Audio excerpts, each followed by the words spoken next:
Hello and welcome to A Cup of Tea with Bree, where I get to know some of Australia's most impressive people, and today I have one of my idols, author and educator and parenting advisor, I guess. Author, yeah. Parenting inspiration. Yeah, educator, all of that. All of the things. Maggie Dent, so wonderful to have you here for a cup of tea. Oh, thanks, Bree. And like I said, thanks for what you're doing as well. I think when we have good people that help parents make sense of this crazy dance, we all win. Absolutely. So today, we're going to educate everybody about you, the story of you. Ooh. Because you've got a fabulous story, I'm sure, and I can't wait to hear it. So I want to start at the beginning. Where were you born? Tell me about your childhood. Okay, so I was born on a wheat and sheep farm in Western Australia, the fifth of six. Six siblings. Yeah. Feral, crazy childhood. Very free, wild in the bush, because there was hardly any no TV. And then ended up becoming a high school teacher and then an intensive breeding program where I had 4 sons. And then when I went back teaching, I recognised that I was really good with troubled kids. So I did a diploma in counselling and therapy, became a full-time counsellor. And then I wrote a book, and then I haven't stopped writing them. So it's just been a ride. I have no idea how I've got to be here. No plan at all. So what did you want to be when you grew up then, when you were little? I wanted to read the news on ABC. Okay. So I was pretty excited when the ABC came and asked if I wanted to do a podcast, because that's kind of like, woo! My dad would be so cool about that, because, we listened to the Country Hour every day on the ABC. And I listened to Argonauts at 4 o'clock. It was the only thing as a child I can link my childhood back to that had anything to do with radio. So I ended up, isn't it? It's crazy. And you've got your own podcast and everything now. I know. So your own radio station. Nuts. It's nuts.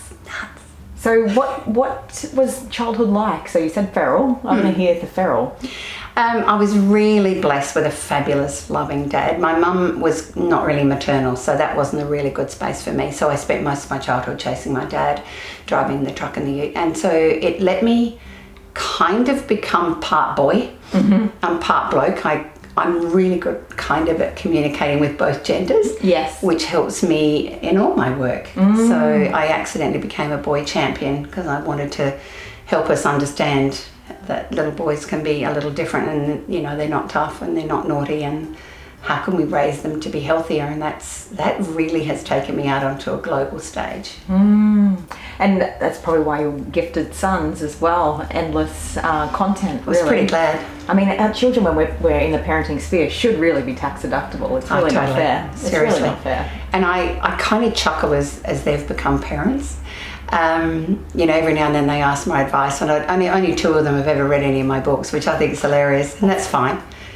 But one of the things I did find is... Read your books. Yeah, no. One of what I did find is that I watched one of them one day, because their dad came from a different space and was pretty much a finger-pointing, shamey, growly, because he actually had never experienced, he was in Africa, so it was a very different place to grow up. He went to boarding school by 5, so he was really just a boarding school master. And I watched one of my sons, and he actually parented how I parented, not how his dad parented, and I suddenly thought, whoa. So everyone can make a difference in the way we grow up to parent, not just boys follow mum, dad, and girls follow. No, we can all follow. Yes. The most significantly positive human that we come across. Yeah, wow.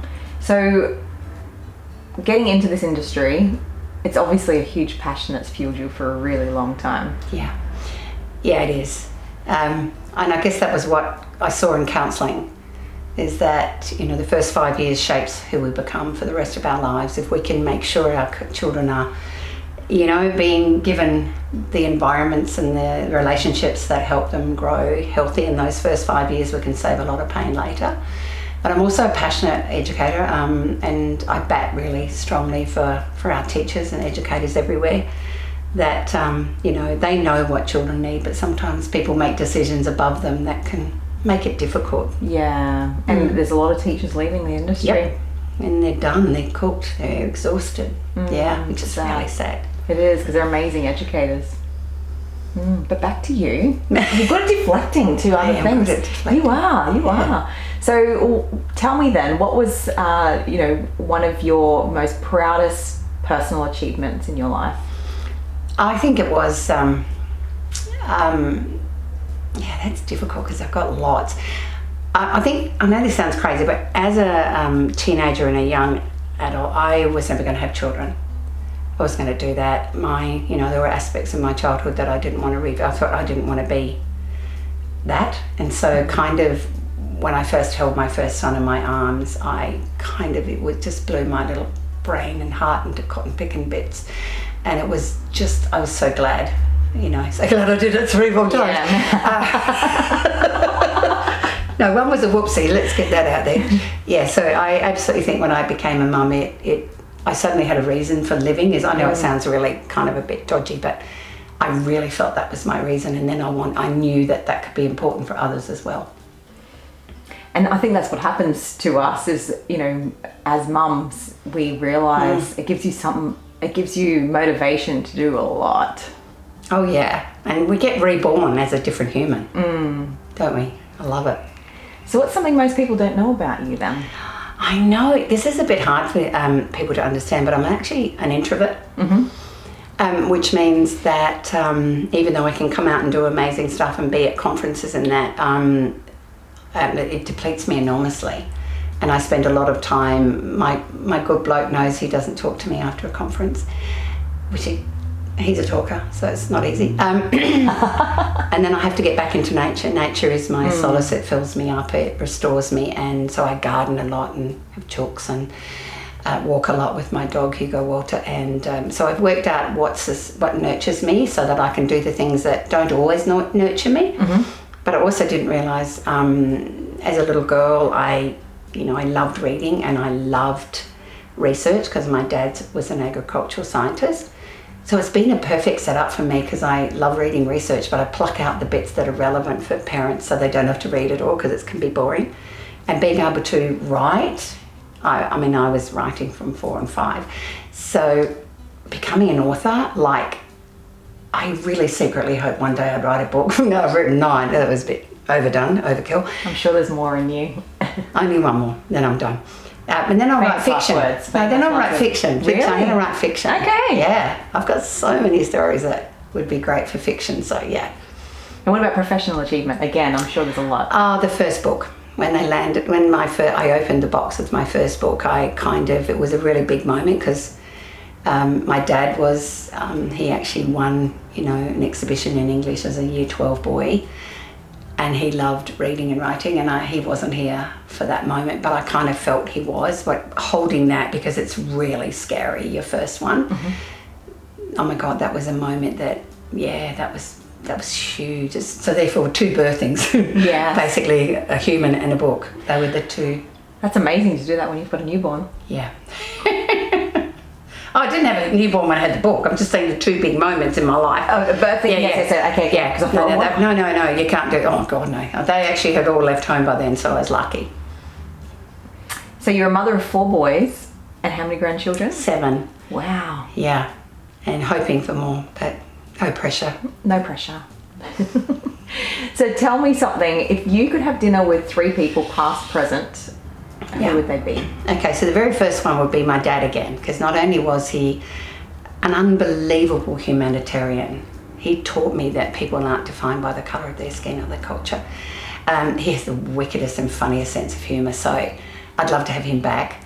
And then I would love to have, I'd like to bring Tina Turner back. I saw her show recently and I knew she'd had some difficulty and challenges, but her incredible guts and spirit to overcome hardship and to have, oh my God, to live the life that she did. Plus I love her songs. I'd love her. I reckon it'd be raw and real. And then I got a little bit stuck because I have so many others I'd like to invite in that space. Obviously people like, Nelson Mandela would be amazing. But then I thought, I read The Alchemist with Paul Coelho de Joos, and it changed my life. It's a book that talks about following your dreams.